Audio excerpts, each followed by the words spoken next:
Lamenter Space Marine Ramthos had just slain a crucial target with the help of a sacrificial distraction made by Brother Dagon. He left the roof of the Administratum block and immediately ran to Dagon's position. In the distance, he heard the horde disperse and die and eat itself. He hoped it would make a difference. More likely, the creatures would simply be liquefied and reclaimed and reborn. He reached the temple and tore through it, his lungs burning in the alien air. How long did he have left to live? Days?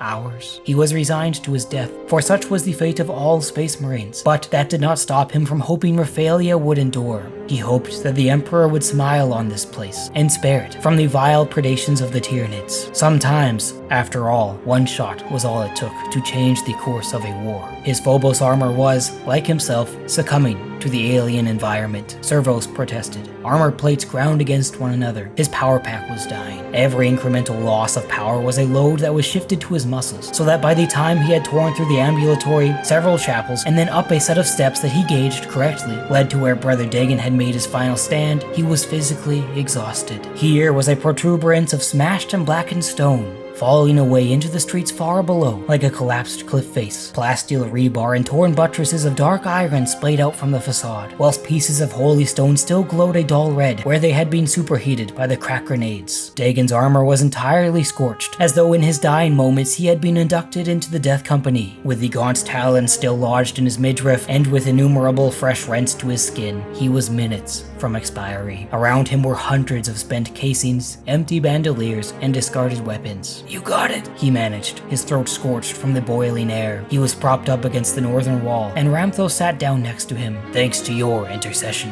My specialty." They lay in silence for a few minutes. The light faded, and the clouds parted, and Ramthos looked up at the stars. A distant rumbling revealed itself to be the screaming of Thunderhawk engines. With the sky suddenly clear, yellow ships emblazoned with bleeding hearts began to tear through the air above Palace and beyond. Even this awesome display could not lift Ramthos' spirits. It was all no longer his concern. His oath was fulfilled, his duty to the chapter and humankind discharged. He could die in peace. He turned to Dagon, about to speak, but the Space Marine was still, his eyes glassy and vacant. Ramthos took Dagon's hand into his own, his cheeks wet with tears.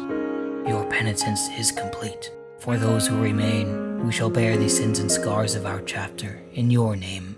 Blood of Badab be forgiven." In the distance, Earthshaker rounds began to smash into the city's southernmost boundary. "So I lament."